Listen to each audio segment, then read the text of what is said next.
Guys and gals, figured I would share a little story with you. This is working on a new blog post that I'm doing, and this is titled "Life is Always Supposed to Be Comfortable," and that's a good thing.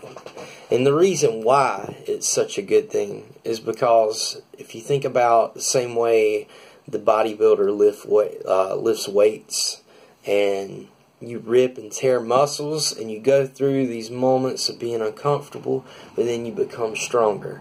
So the same way in this post is just, I guess, a story about the things that I've done that were uncomfortable, and being in that uncomfortable state has picked me up and made me stronger and put me on the path to do other things that are also scary and uncomfortable. Such as, when I first started my blog, this is just to share news of different events that were going on within the drumming community, different products, different players, and then it spawned into pushing product reviews. So I'd seen product reviews, and I said, well, man, maybe I could do this, but I don't know how my voice is going to go over, with everyone, being that I'm just this country boy from North Carolina, and who's going to take me serious, right? So I went and sent messages out and got these products from different people, and I set out to start doing the product reviews and recording those, and that was super hectic, very uncomfortable. Let's say we would get 2 to 3 hours of work in for me to do a 5-minute video, and that was me going back and watching and saying, man, I just don't like the way my voice sounds. And then this, shaky voice, because my heart rate would be up and I would be scared, like, God, I don't know if I can make it through this video or not. So anyway, after doing a certain amount of those, it was kind of like practice. So once I got past the whole scared of talking into the camera thing, the next approach was I needed to do interviews for the website. So I contacted Rich Redmond first and wanted to see if I could get him to help me kick off this whole interview series that I wanted to do through the blog. And Rich was super kind and just ecstatic, ready to jump in and help me out just like he is with anybody else within the community. So, got the interview with Rich. I did this as a video interview, and this was just me taking a GoPro camera, putting it on a camera tripod, and posting it in front of my TV, making it wide angle so everybody could kind of see my little box from me on Skype, and then the big picture of Rich. Yada yada yada. We had the interview. Very nervous through the whole thing, but ended up turning out pretty well. So next step was getting more of these interviews, and then I contacted a guy from the UK that I met through Twitter, who's a drummer over there, is Kyle Cullen. Big shout out to you, buddy. And Kyle, his interview is the reason why I started Behind the Kit podcast. So Kyle got in touch with me. We talked things over, and he said, Matt, instead of doing this as a video series, maybe you ought to think about approaching this from doing a podcast, because people are more inclined to listen than they are to sit down and watch a video for 30 minutes to an hour, however long you're going to do this thing. So he said, I like to go out and walk the dog, or if I'm on my commute, I could be able to listen to something, start and stop it, finish it up whenever. So I said, alright, well, I'll do my research on this thing. I'd never even thought about doing a podcast. So a few weeks passed by before our scheduled talk, and I had watched every YouTube video I could find on creating a podcast. So I was able to create one, getting my hosting and my RSS feed through SoundCloud.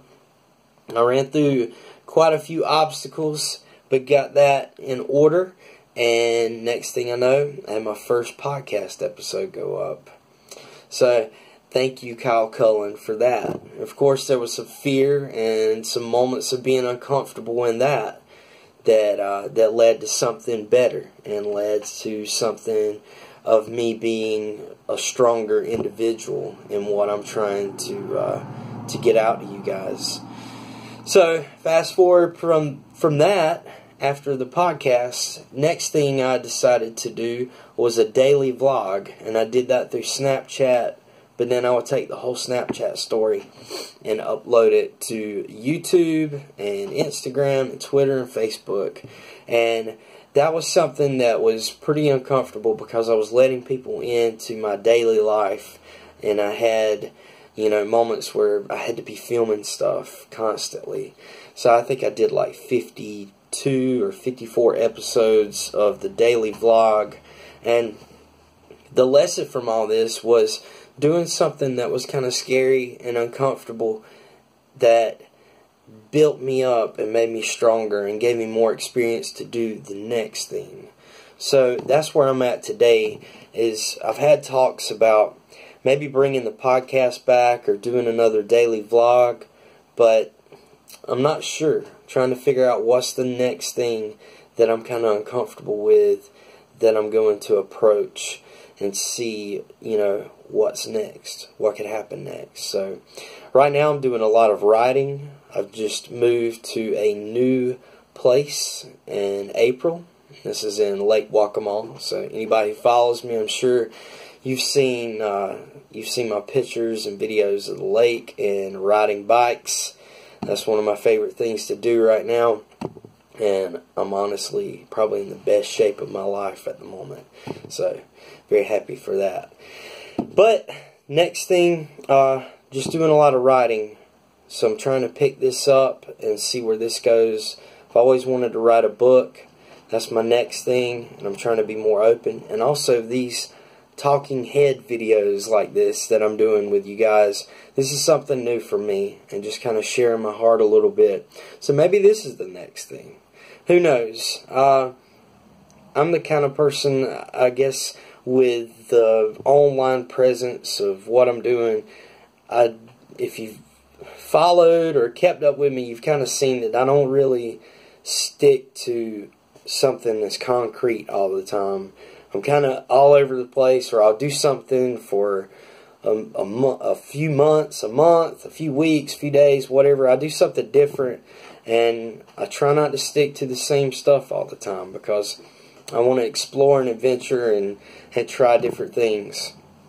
So anyway, I guess my message to you guys is to do something that's uncomfortable, something that's new. Change up the scenery, a change of pace. The more you do things like this, the more it's going to sharpen you as a person, and it's going to open you up to be able to do new things in life, and you're going to be more confident in yourself and in your actions each day, and in all, you're going to be a happier person, hopefully. So keep pushing forward. Hope you enjoy these videos, and until next time, I hope you have an awesome day.